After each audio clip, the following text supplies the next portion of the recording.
jiran dia dapat, nikmat jiran dia dapat. Jadi kita buat ibadat. Sudah tentu akhlak dia. Kita kat Mekah hati kita bersih tu kan. Mak bapak kita pada tempat yang sewajarnya.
Buku ada kan? Kitab ada? Buku tak ada.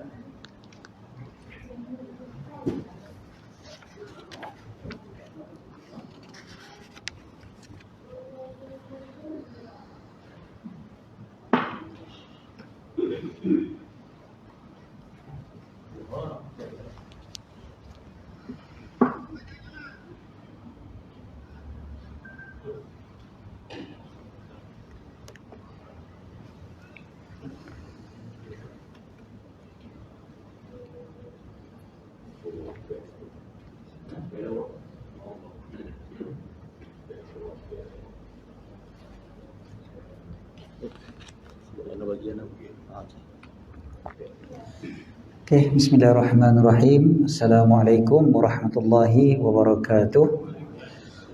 Alhamdulillahi rabbil alamin, bihi nasta'in, wassalatu wassalamu ala sayyidina wa habibina wa syafi'ina maulana Muhammadin al-amin wa ala alihi tayyibin wa ashabihi al-akramin wa azwajihi al-tahirati ummahatil mu'minin wa man tabi'ahum bi ihsanin ila yaumiddin. Subhanaka la ilma lana illa ma 'allamtana innaka antal alimul hakim. Allahumma inna nas'aluka as-sidqa fil qawl wal ikhlasa fil amal. Allahumma amin. Amma ba'd. Alhamdulillah, syukur pada Allah dan tak terlewat untuk mengucapkan selamat hari raya minal aidin wal faizin al maqbulin kullu amin wa antum bi khair. Sebab orang kita raya selagi mana belum Aidil Adha adalah Aidil Fitri. Jadi 2 bulan 9 hari rayanya. Masuk hari yang ke-10 tu Aidil Adha pula. Okey. Jadi kita terus pergi kepada apa yang telah kita bacakan pada 2 bulan lepas sebelum Ramadan. Sebelum Ramadan hari itu kita ada bacakan fasal yang ke-10. Fasal 10 iaitu pembatal wuduk itu ada 4. Kan? Fasal 10. Muka surat 4 kot. Kan? Lebih kurang itulah. Betul. Jadi fasal yang ke-10 kita dah baca 3 daripada 4 perkara-perkara yang membatalkan wuduk. Jadi kita baca semula apa yang disebutkan oleh musannif, kemudiannya baru kita terangkan insya-Allah. So faslun nawaqidul wudu'i arba'atu asya' al-awwalu al-khariju min ihda as-sabilaini min al-qubuli wad-duburi rihun aw ghayruhu illa al-mani. الثاني زوال العقل بنوم أو غيره إلا نوم قاعد ممكن مقعده من الأرض.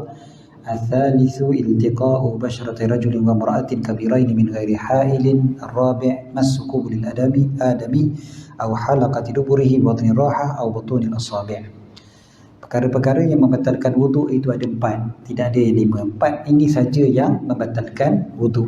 Itu je, tak payah cerita panjang, 4 je batal wuduk. Yang pertama, keluar daripada salah satu daripada 2 jalan, daripada kubul atau dubur, angin atau lainnya kecuali mani. Apa saja yang keluar daripada kubul ataupun dubur membatalkan wuduk. Yang kedua, hilang akal dengan sebab tidur atau lainnya, kecuali tidur orang yang duduk yang menetapkan punggungnya pada bumi atau pada lantai. tidur kan, tidur dalam keadaan papan punggung tidak tetap, macam kita sebut berbaring dan sebagainya. Yang ketiga, bertemu dua kulit lelaki dan perempuan yang dewasa keduanya, orang lain keduanya tanpa berlapis. Ini pun kita dah terangkan hari itu, sentuh kulit dengan kulit, kulit dengan kulit, dua orang yang berbeza dan berbeza jantina tanpa berlapis. Dan yang bertemu adalah kulit dan kulit, bukan kulit dan rambut, kulit dan gigi, itu semua tak batal. Yang batal adalah bila kulit dengan kulit. Ini kita dah bincangkan 2 bulan lepas. Kita terus pergi kepada yang keempat.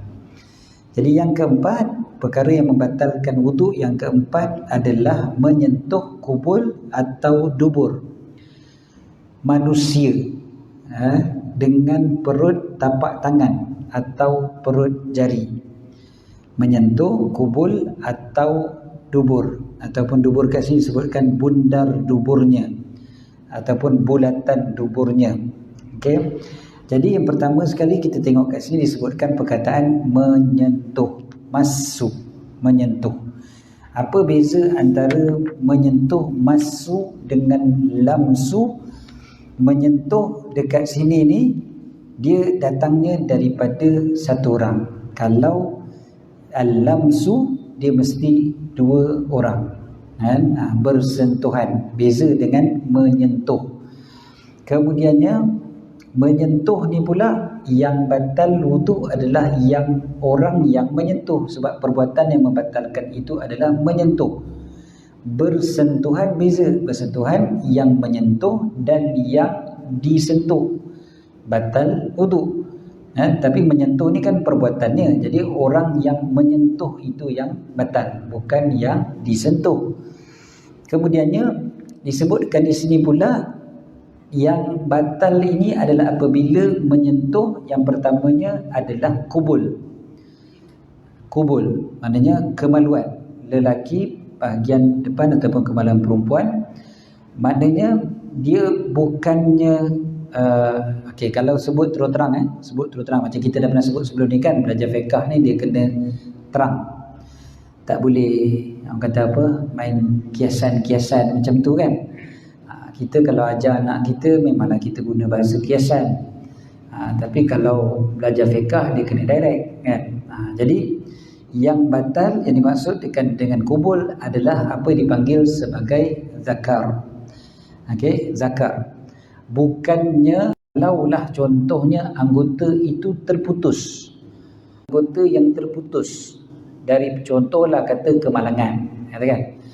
So kita ambil kat tepi jalan, jangan kita pegang. Adakah batal juga wuduk kita? Jawapannya ya, batal juga wuduk kalau ia masih lagi kekal namanya. Namanya masih lagi zakar, maka batallah wuduk kalau kita pegang.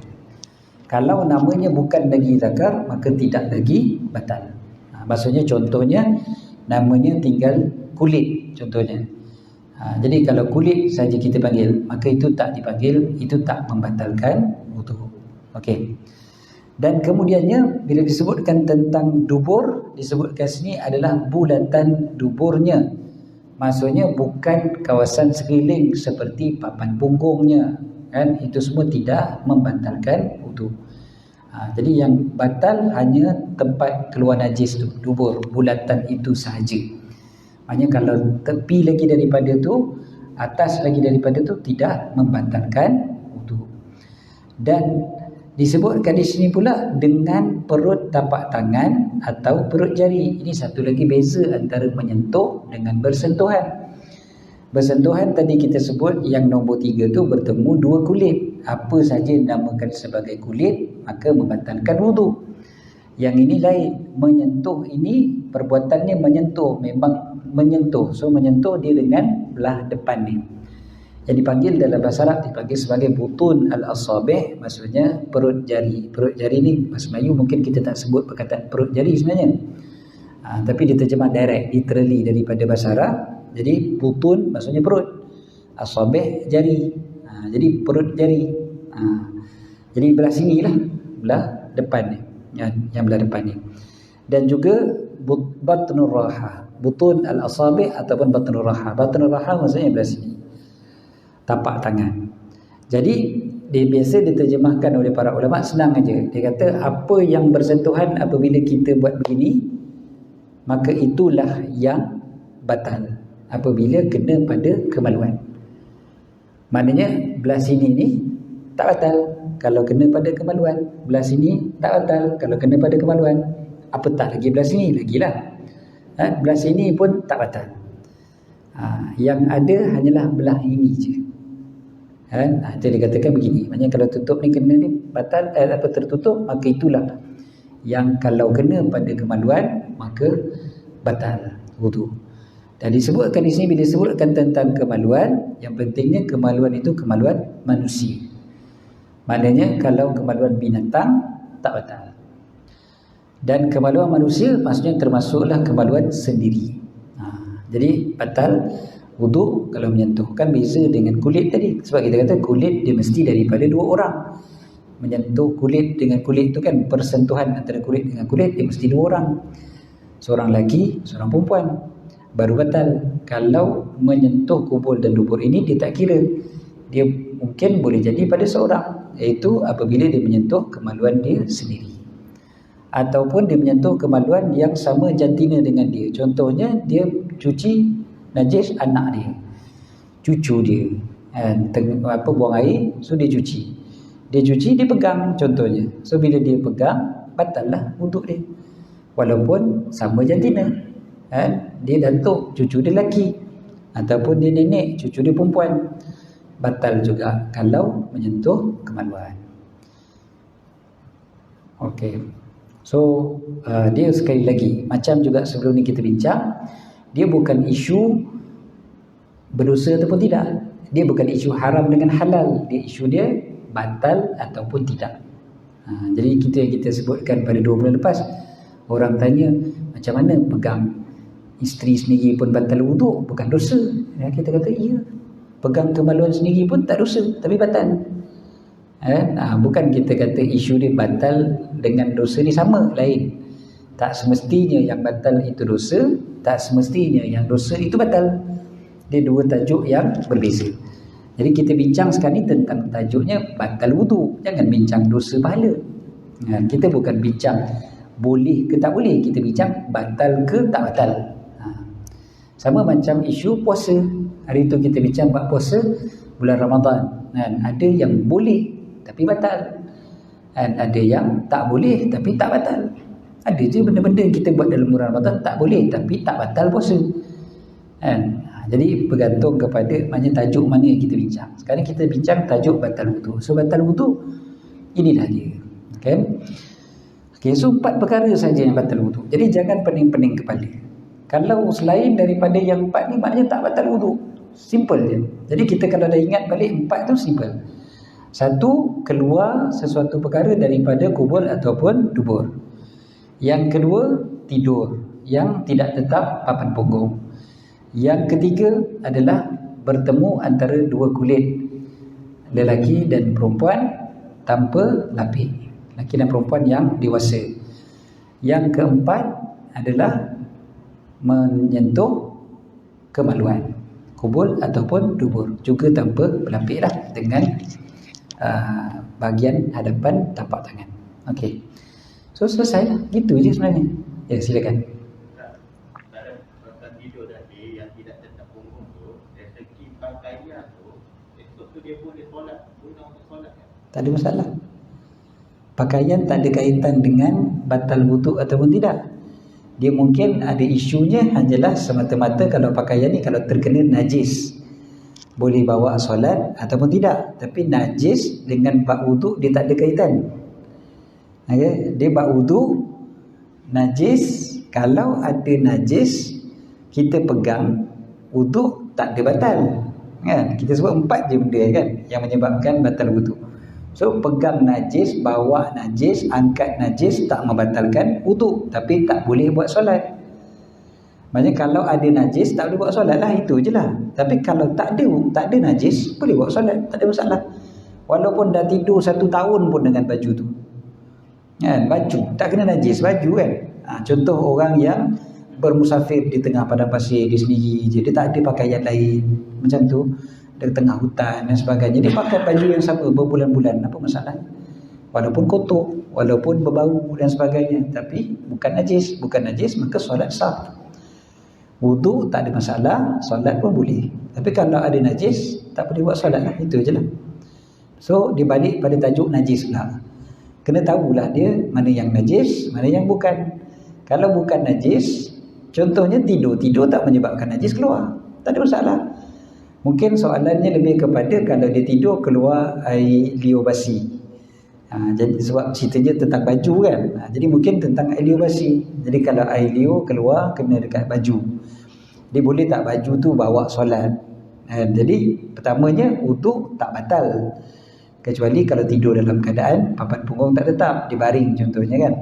Tapi kata kalau dia tidur tu dalam keadaan duduk tetap kan, cuma baju dia kena najis. Baju kena najis tak boleh pakai lah untuk solat, tapi wudu dia tak batal kan. Wudu tak batal walaupun najis keluar, tapi tak batal. Cuma kita disebutkan juga hari tu, adakah air liur tu dia mesti jadi najis? Jawapannya tidak. Air liur semata-mata tak menjadi najis kan. Kita lepas makan memang kadang-kadang air liur tu dia keluar kan, dia keluar sebab memang dia nak mencernakan dan memproses semua perkara yang ada dalam mulut kita. So air liur memang keluar. Jadi kalau kita tengah tidur, air baru lepas makan, air liur keluar dan kita tak boleh kontrol air liur tu, dia keluar daripada mulut kita, dia tak membatalkan wudu dan dia bukan najis. Duduk bukan batal wudu dan bukan najis, walaupun basah kan? Sebab dia sekadar air liur yang keluar daripada kilang air liur kita, dia keluar dekat sini, dia keluar kan, dah tak ada membatalkan wudu dan bukan najis. Wudu tak batal, wudu batal. Oh, duduk. Itu kita sebut tadi, papan punggung yang tetap tak batal wudu. Ni bagi contoh terus ni. Okey. Kan senang kan. Tapi kalau kita pergi kat Mekah kadang kan, dia orang relax je, baring lagi. Dia orang baring relax, baring berjam-jam tidur tu. Bangun terus Allahu Akbar. Okey. Ya. Balik pada soalan perkara nombor satu. Situasi air mani keluar, Okey. tapi bukan disebabkan oleh mimpi ataupun bersungguh. Okey. Bila dia kencing, dia force untuk berlari untuk habiskan air, Okey. dan terkeluar mani. Okey. Apa hukumnya, macam mana dalam keadaan kalau berlaku dalam situasi yang dia tidak berada di rumah yang memungkinkan dia boleh Mandi dan sebagainya. Okey. Pertama sekali kita perlu tahu adakah dia mani ataupun tidak dulu. Jadi kalau betul kita yakin ia adalah mani, maka dia jadi hadas besar. Kalau kita yakin itu adalah mani kan? Kalau kita tak yakin itu adalah mani, maka biasanya yang keluar sekali dengan air kencing bukannya mani. Yang sekali keluar dengan air kencing mungkin namanya adalah air wadi dipanggil. Okey, walaupun maknanya dia tak seperti kencing kan, tetapi dia hukumnya sama macam kencing, iaitu dia adalah najis dan dia membatalkan wudu. Yang tidak membatalkan wudu adalah mani. So kalau mani keluar tak membatalkan wudu, tapi dia kena mandi wajib. So balik pada soalan tadi, kalau mani keluar dengan apa juga sebab, kalau memang betul mani yang keluar, maka memang yang wajib adalah mandi. Kalau dekat tempat tu tak ada air ataupun tak ada tempat yang dia boleh mandi, maka dia perlu bertayamum untuk solat. Sebab dia dalam keadaan hadas besar. Dalam keadaan hadas besar, hukum dia haram dia solat. Jadi dia tak boleh solat sebab dia dalam keadaan hadas besar. Jadi ni sebenarnya tajuk dia, solat tu dah masuk dalam fasal yang berikutnya, iaitu haram atas orang yang junub 6 perkara. Pertama adalah solat. Jadi soalan berkaitan dengan solat, boleh ke tidak solat dalam keadaan dia tak boleh nak mandi sebab apa sebab tak boleh mandi? Tadi sebab dia boleh bilik air tu tak sesuai. Bilik air tak sesuai boleh mandi kan? Mandi ni dia tak semestinya pakai shower, kan? Pakai pipe yang kecil pun boleh mandi. Kalau kita biasa travel dan sebagainya, kadang-kadang memang kita terpaksa, bukan masalah mandi wajib, mandinya biasa-biasa pun kita terpaksa guna pipe biasa je. Jadi yang pentingnya mandi maksudnya meratakan air ke seluruh tubuh badan, tak mesti pakai shower, tak mesti pakai gayung, kan? Jadi kalaulah contohnya dia boleh mandi, kalau ada air maka wajib dia mandi. Dia tak boleh bagi alasan nak leceh nak mandi ni, nanti je lah qada, berusaha ditangguhkan kalau sampai habis waktu solat, kan? Jadi dia perlu usahakan untuk mandi. Katakanlah memang tak ada air contohnya, ataupun tak ada tempat yang membolehkan untuk dia mandi. Contoh dalam flight confirm tak boleh mandi, kan? Jadi dalam keadaan macam tu, dia punya ganti kepada mandi adalah tayamum. Tapi katakanlah dalam flight nak tayamum macam mana? Debu pun tak ada. Dan dalam keadaan macam tu, maka ganti dia adalah solat hormat waktu.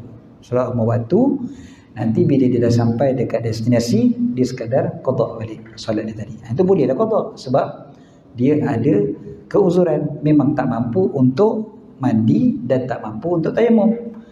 Dalam keadaan boleh untuk mandi, maka wajib mandi. Jadi jangan kita tak apalah, nanti-nanti je lah. Nanti-nanti tu tak boleh. Ni kita balik semula pada tadi, kalau yakin itu mani, Okey, ada soalan? Ya. Saya tengok dulu masa saya terbang. Dia tepuk-tepuk, kunci dia buka. Sian. Tak, itu saya tanya balik. Biasa saya tanya, saya kata airline apa yang berdebu sangat tu? Yang ada naik bas express debu Cekedis, kan? Bukannya debu tanah. Okey. Dalam mazhab Syafi'i dia mesti debu tanah. Dia mesti debu tanah. Dia tak boleh main tepuk je kat mana-mana, lepas tu sapu dekat muka. Dia mesti debu tanah. Jadi kalau tak ada debu tanah, maka tak boleh, tak dikira tayamum. Kalau dinding tu ada debu tanah, boleh. Kalau dinding ada debu tanah, boleh, tak ada masalah. Contoh biasa, kalau katalah rumah kita ada construction, kadang-kadang memang dinding kita berdebu, kan? Bukan asap kenderaan ni, memang debu tanah, kan? Boleh lah. Kalau dekat negeri Arab, lagilah. Padang pasir, lagilah selalu dinding tu berdebu. Jadi kalau dinding berdebu, boleh, tak ada masalah. Yang penting debu, bukannya asap, bukannya apa-apalah yang lain. Boleh, tak ada masalah. Yang penting debu. Tapi tayamum nanti kita bincang bulan depan, insya-Allah. Ni masih bincang bab wuduk dulu. Okey. Satu lagi. Ya. Wuduk ni bukan rambut. Isteri tak usah. Tak. Ni ada soalan 2 bulan lepas. Dia kata sebelum dia keluar rumah, dia cium kepala isteri dia dulu. Rambut lah, kan? Dia cium rambut, atas rambut isteri dia. Tak batal. Sebab tu kita sebut tadi kulit dengan kulit. Dia dua-dua side tu kena kulit. Kalau satu side tu bukan kulit, tak batal. Dahi batal lah, sebab kulit. Jadi yang bukan kulit, contohnya rambut, kuku dan juga gigi. Yang 3 ni bukan dikira sebagai kulit. Jadi tak batal. Pegang gigi, kan? Tak batal lah maknanya. Pegang gigi isteri, tak batal. Tak tahu lah kenapa dia tak pegang. Biasa kalau jadi macam tu kan lah, dicabut gigi contohnya. Tapi tak pegang tak pegang lain-lain, main gigi je, tak batal. Tapi yang selalu berlaku contohnya kuku, sentuh kuku je. Kuku yang kena pada kulit, bukannya kulit dengan kulit, kulit dengan kuku. So kulit dengan kuku tak batal, sebab bukan kulit. Sama juga macam rambut lah. Rambut yang paling biasa lah. Rambut pegang tak batal. Melainkan isteri itu botak. Betul. Isteri botak tak ada rambut lah. Kulit lah. Yalah, kemo contohnya kan. Kemoterapi, rambut hilang. Ataupun macam isteri siapa itu tu, yang dia pukul kawan tu buat lawak pasal dia tu, Will Smith. Isteri dia sakit kan, isteri dia sakit, jadi botak. Jadi pelawak yang seorang lagi tu buat lawak pasal kepala isteri dia kan. Bangun-bangun, ambil. Okey. So, itu 4 perkara yang membatalkan wudu. So, selain daripada 4 tak membatalkan wudu. Itu je, simple. Kita kalau tengok perkara ni, itulah kita kata matan ni antara yang penting bagi matan ni, antara yang best ni bila kita baca tentang matan ni, simple je, dia point 4 ni, jadi kita dah tahu dah. Selain daripada 4 tu tak betul, dah selesai. Nanti details dia memanglah setiap satu tu dia adalah dia punya syarat-syarat dia. Ini yang kita kata generasi TikTok, generasi Twitter apa semua ni, dia dah yang simple je, points ni. Sebenarnya daripada zaman dulu pun ulama memang akan mengajar dengan cara ni dulu, points dulu. Yang penting ada point 1, 2, 3, 4, 1, 2, 3, 4, 5, 6. Macam kita belajar lah, rukun solat ada 13 kan point je dulu. Nanti lepas tu baru ada syarat dia. Takbiratul ihram. Takbiratul ihram ada banyak syarat dia. Bila kita belajar baru kita tahu, ada syarat begini, takbiratul ihram. Tapi yang kita mesti tahu 13 rukun solat. Maknanya tak cukup 1 tak sah solat kita. Mesti ada 13 tu. Macam tu. Okey. Jadi kita pergi pada fasal yang ke-11, iaitu qal faslun man intaqadha wudu'uhu haruma alaihi arba'ah. Sesiapa yang batal wuduknya maka haram ke atas dia 4 perkara. Kalau kita nak tukar ayat lain, kita akan kata perkara yang haram bagi orang yang berhadas. Maknanya hadas kecil lah kat sini, orang yang tak ada wuduk. Orang yang tak ada wuduk ataupun dipanggil sebagai hadas kecil, kan? Orang yang macam ni dia yang haram, digunakan perkataan haram kat sini, ada 4 perkara. Tak ada wuduk, haram 4 perkara.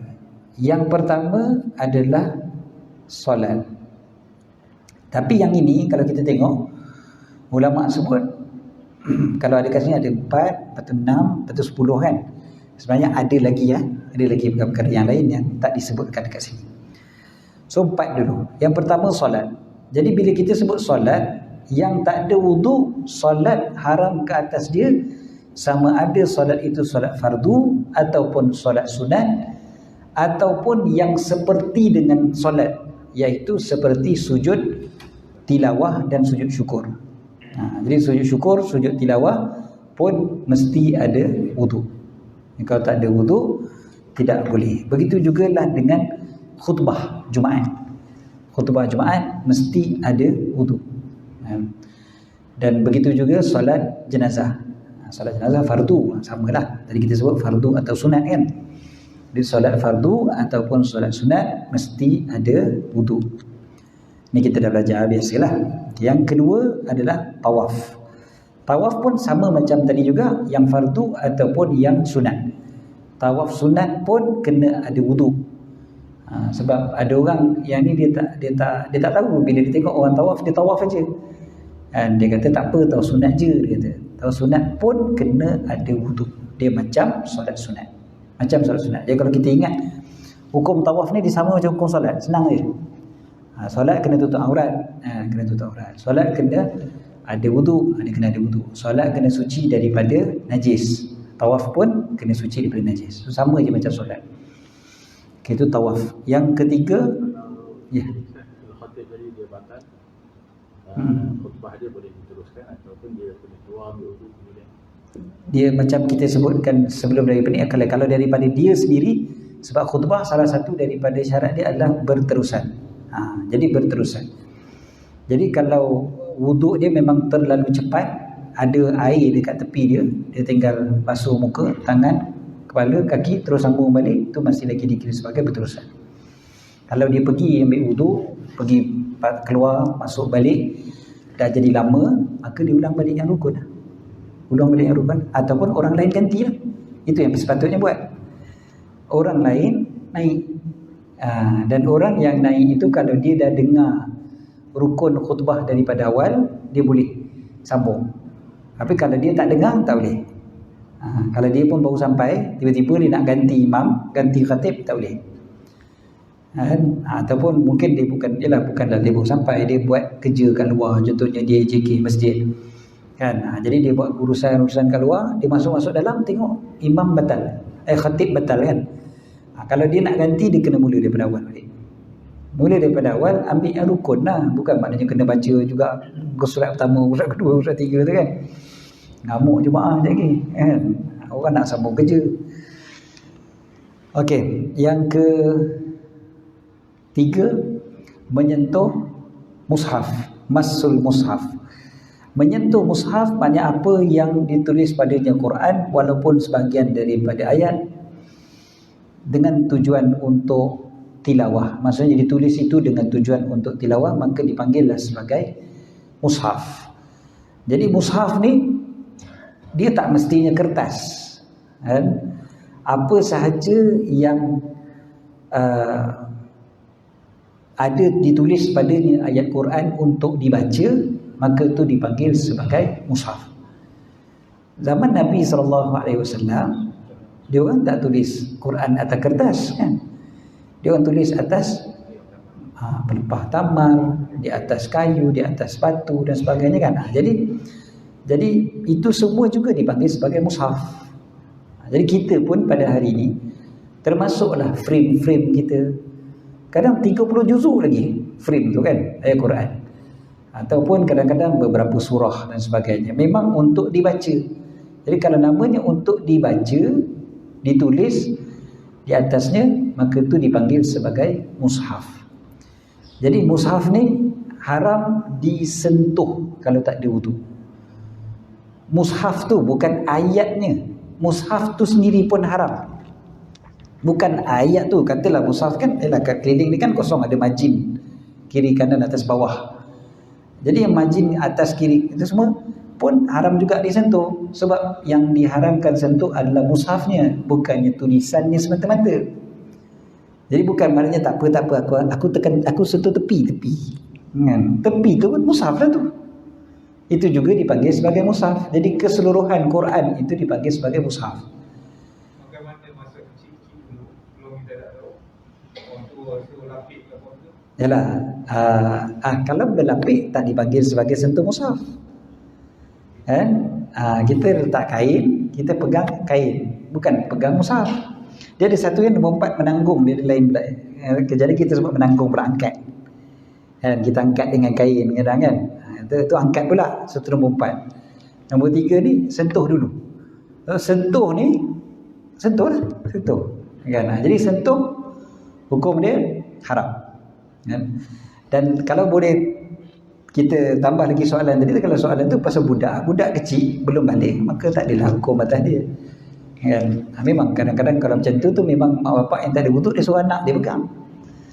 Sebab anak dia belum balik. Itu yang paling mudah lah. Tapi kalau kita kata kalau orang tu dah balik, maka hukum haram tu ada atas dia, maka antaranya adalah haram menyentuh Al-Quran. Isu yang paling selalu sekali disebutkan pula tentang menyentuh handphone yang ada ayat Quran. Okay, kalau tak buka apps Al-Quran, itu memang jelas, itu memang bukan Al-Quran. Tak adalah orang pegang ni dia kata ni Quran, mengarut kan. Aku pakai Al-Quran jenama Apple, iPhone 13 Pro Max. Itu kita takkan panggil Quran, kita panggil handphone. Cuma masalah yang selalu berlaku, ulama bincangkan adalah kalau Quran itu kita buka. Jadi kalau Quran itu kita buka, ada dekat atas skrin ni, yang ini ni adakah dikira sebagai mushaf ataupun tidak? Adakah dikira sebagai kita menyentuh Al-Quran ataupun tidak? Kata guru kami Syekh Ali Jumaah, bekas Mufti Mesir, Hafizahullah, beliau mengatakan ini tak dikira sebagai menyentuh Al-Quran. Dia tak dikira sebagai menyentuh Al-Quran. Sebab yang kita sentuh adalah skrin handphone.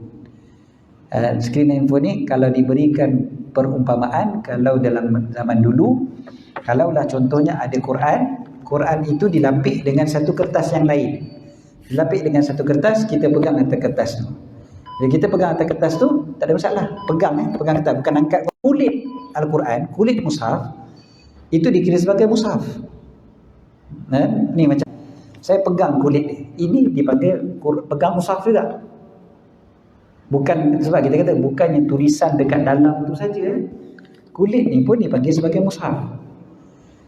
Jadi oleh kerana kulit juga dipanggil mushaf, maka sebahagian ulama menyatakan pegang skrin handphone yang ada tulisan Quran juga dikira sebagai menyentuh mushaf, sebab dikira sebagai macam kulit, menyentuh kulit.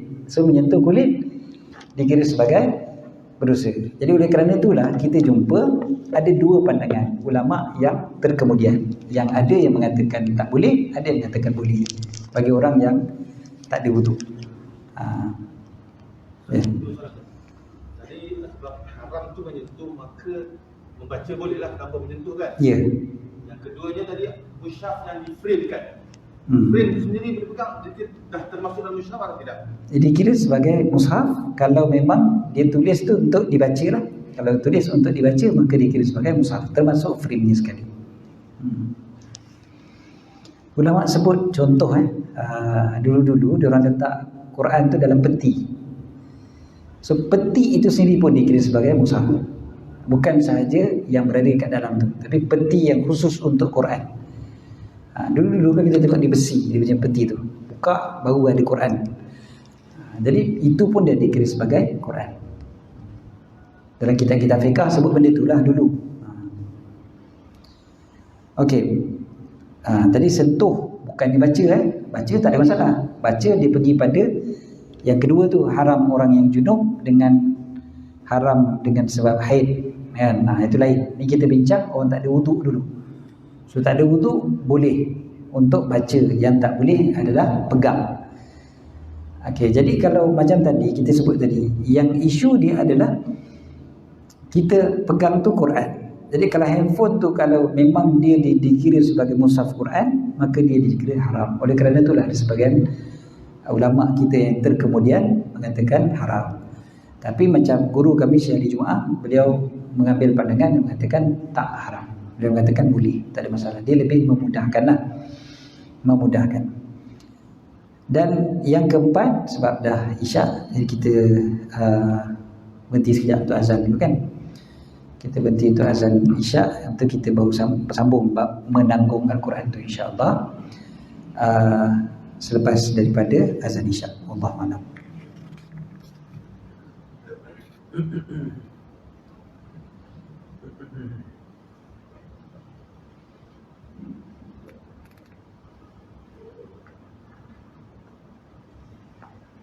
Allahu Akbar, Allahu Akbar. Allahu Akbar, Allahu Akbar. Asyhadu an la ilaha illallah.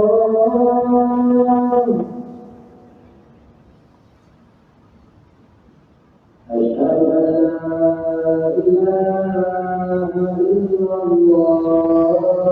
Asyhadu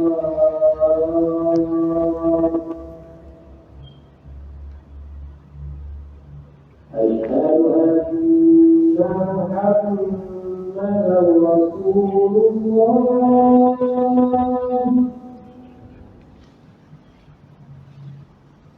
Asyhadu anna Muhammadan Rasulullah.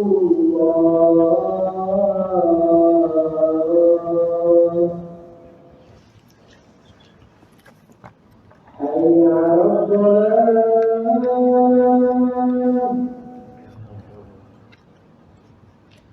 Hayya 'alas shalah. Hayya 'alal falah.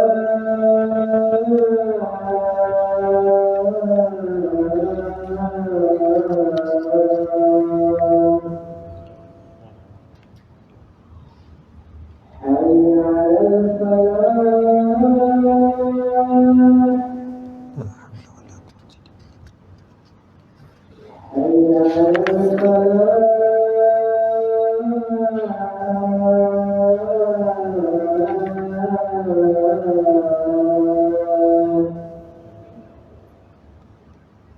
Allahu Akbar, Allahu Akbar.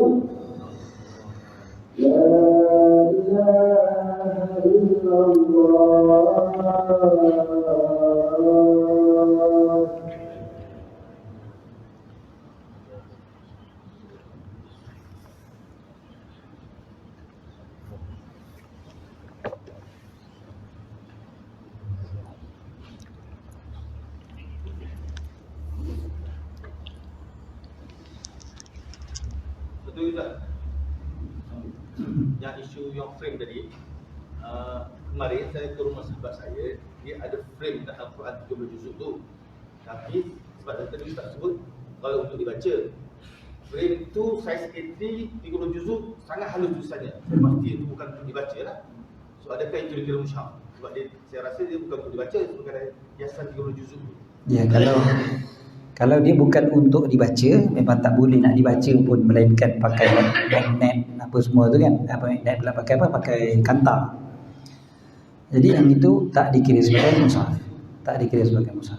Mushaf adalah sesuatu sesuatu perkara yang ditulis padanya Quran untuk dibaca. Itu dia punya takrifan kepada mushaf.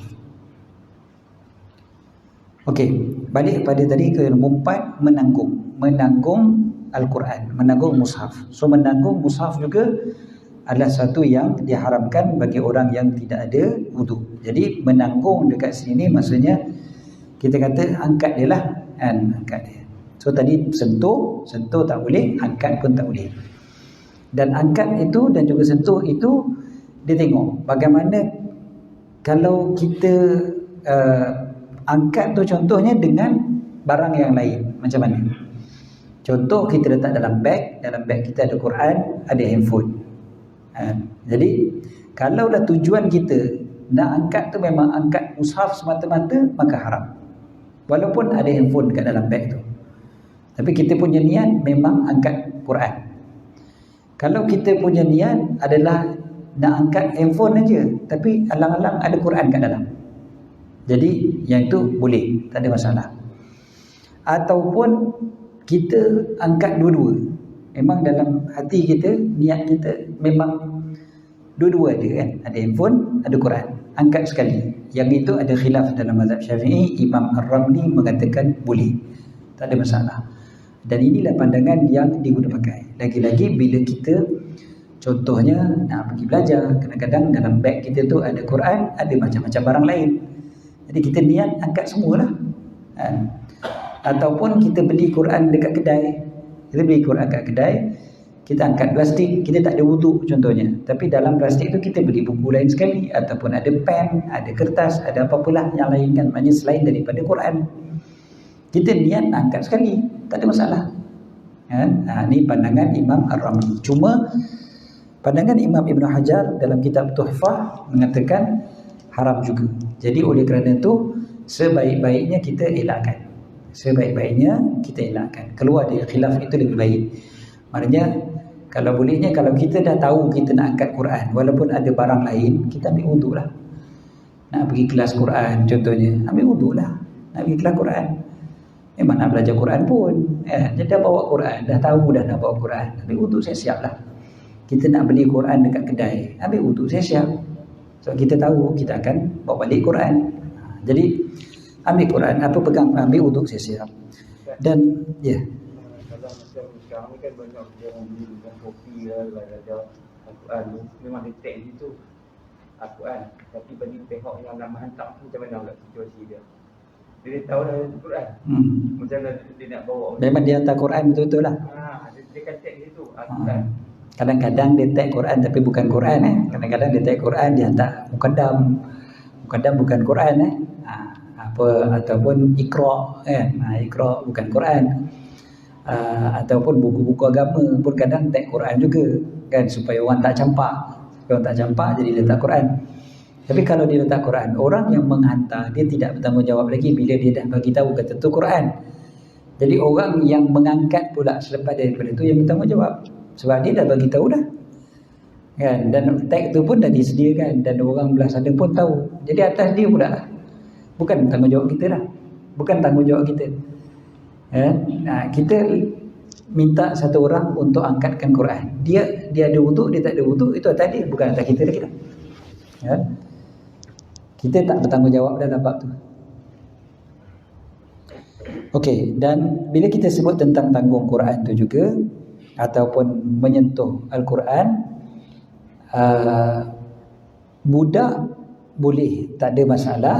Di sisi Imam Ibn Hajar, di sisi Imam Ramli mengatakan lagi-lagi kalau budak tu nak belajar. Kalau budak nak belajar, budak belum balik, maka tak ada masalah. Jadi contoh anak kita nak pergi sekolah agama, sekolah petang, dia bawa Quran contohnya. Jadi walaupun dia tak ada wudu, tak ada masalah. Kan? Sebab dia masih lagi budak dan tujuannya adalah untuk belajar. Okey.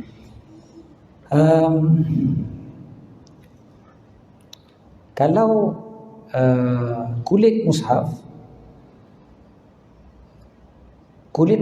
kalau dah terlerai sekalipun daripada Quran tu, dia tetap dipanggil sebagai mushaf, kecuali kalau dah digunakan pula untuk buku lain. Kan? Contoh kulit buku kita ni kadang-kadang dia relai, dia relai, kita pun terlerai. Katalah di Quran belakang ni terlerai, dia masih lagi dikira sebagai mushaf, kecuali kita ambil, kita tampal dekat buku lain pula, so dia dah jadi kulit buku lain, so dia dah bukan mushaf. Sebab dia dah digunakan untuk tujuan yang lain. Kalaulah contohnya dalam keadaan darurat, kerana takut Quran itu dipijak ataupun dihina, maka tidak ada masalah untuk angkat. Quran kita jumpa tepi jalan, angkat je lah, jangan pergi ambil wuduk dulu. Angkat je lah, itu dipanggil sebagai darurat. Sebab kita tak nak Quran itu dihina ataupun dipijak ataupun dirosakkan, kena langgar dengan kereta dan sebagainya kan. Jadi yang itu tak ada masalah, itu dikira sebagai ada darurat. Lagi, yang dinamakan sebagai Quran itu adalah mushaf Quran. Kalau contohnya mushaf Quran itu bercampur, asalnya tulisan Quran tapi dah dicampur dengan tulisan-tulisan yang lain, ini dipanggil sebagai contohnya kitab tafsir. Kitab tafsir dalam satu buku ataupun dalam satu kertas ada tafsir sekali, dan tafsir itu memang lebih banyak daripada huruf Al-Quran. Jadi tidak ada masalah untuk sentuh dan angkat, tak ada masalah walaupun tidak ada wudu. Tapi kalau hurufnya sama ataupun kurang daripada Al-Quran, maka mesti ada wudu untuk pegang ataupun angkat. Tafsir ni ada macam-macam jenis. Kalau yang dalam bahasa Melayu tu biasanya memang hurufnya akan lebih lah daripada Quran. Sebab bahasa Melayu memang akan jadi lagi panjang daripada bahasa Arab. Bahasa Arab satu perkataan, kadang-kadang bahasa Melayu 3 perkataan, kadang-kadang 4 perkataan. Jadi bahasa Melayu dengan bahasa Arab memang bahasa Melayu lagi panjang. Tapi tafsir bahasa Arab, tafsir Quran, kadang-kadang dia cuma tafsir sebahagian perkataan. Satu ayat dia ambil perkataan yang susah aja, dia terangkan apa maknanya. Biasanya kalau kita tafsir yang bahasa Arab yang bahasa Arab betul-betul, bukan bahasa Melayu, bahasa Arab, dia tulis kat tepi. Jadi kadang-kadang dia tulis tu sikit aja. Nak banding dengan Quran yang tafsir tu lagi sikit. Jadi kalau tafsir tu lagi sikit daripada Al-Quran, maka dia dikira sebagai mushaf Quran. Maka tak boleh dipegang dan tak boleh diangkat oleh orang yang tidak ada wudu. Kalau tafsirnya banyak, maka tidak ada masalah untuk pegang ataupun untuk angkat.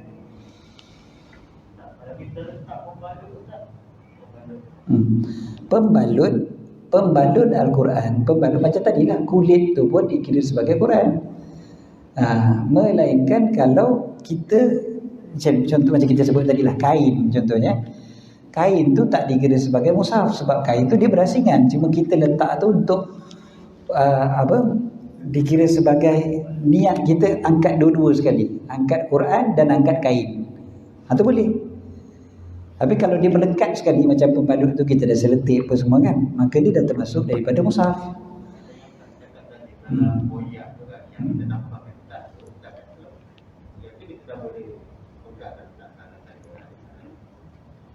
Macam mana? Depan ni koyak. Kita lekat dengan kertas. Quran juga ke? Yang koyak tu Quran ke?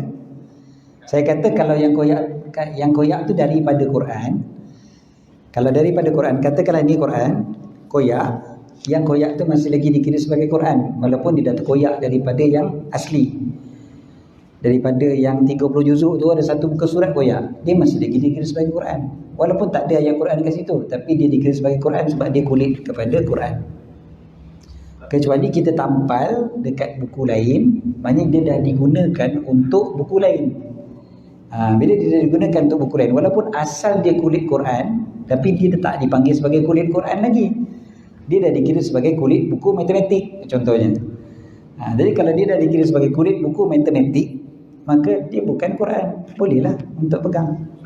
Maksud saudara kita ialah kata tadi kulit hijau tu, kulit dia tadi syaf dah tergoyak. Kita ada inisiatif baru buat kulit baru sendiri, tampal kulit baru. So kulit baru akan menjadi mushaf. Ya, itu dikira sebagai mushaf. Okey, lagi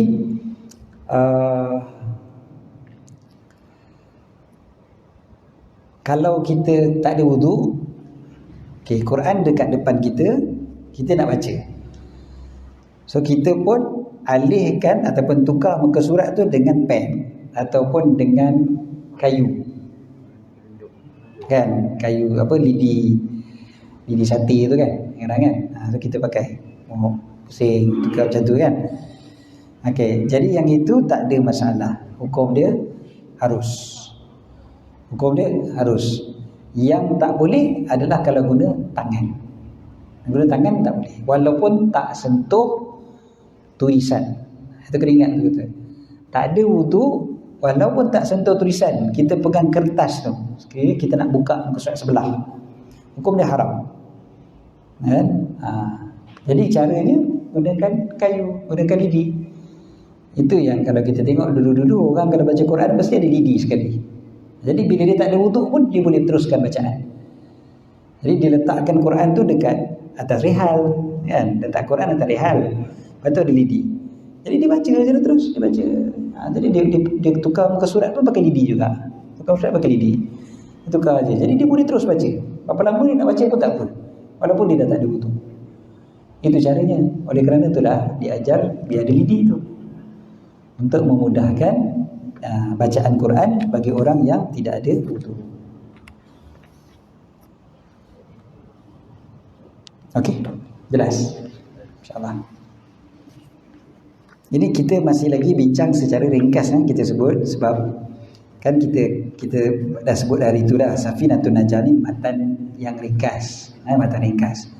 Kita nak pergi detail lagi, itu dalam kitab yang lain, insya-Allah. Ada banyak lagi detail perbincangan tentang perkara-perkara yang haram bagi orang yang tidak ada wudu. Tapi nanti bulan depan insya-Allah kita akan baca pula perkara-perkara yang haram atas orang yang berjunub dan orang yang haid, insya-Allah. Kita ulang balik tadi, perkara yang batal wudu haram. Hanya haram orang yang tak ada wudu untuk buat ada 4 je.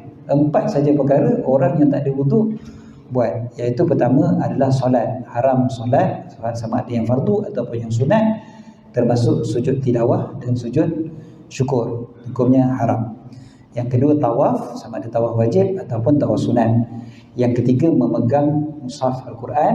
Dan yang keempat menanggung ataupun mengangkat mushaf Al-Quran, hukumnya haram bagi orang yang tidak ada wudu. Wallahu a'lam. Cukup setakat itu untuk malam ini. Mudah-mudahan Allah SWT kurniakan kita ilmu yang bermanfaat. Kita sudahkan dengan doa. Allahumma bismillahirrahmanirrahim. Rabbana fa'na ma 'allamtana. Rabbi 'allimna alladhi yanfa'una. Rabbi faqihna wa faqih ahlana wa qarabatin lana fi dinina ma ahli al-qudri unsa wa dhakar. Rabbi waffiqna waffiqhum lima tartadi qawlan wa fi'lan karama warzuqil kulla halalan daima wa akhilla atqiya ulama an hasabil khair wa nakfa kulla shar.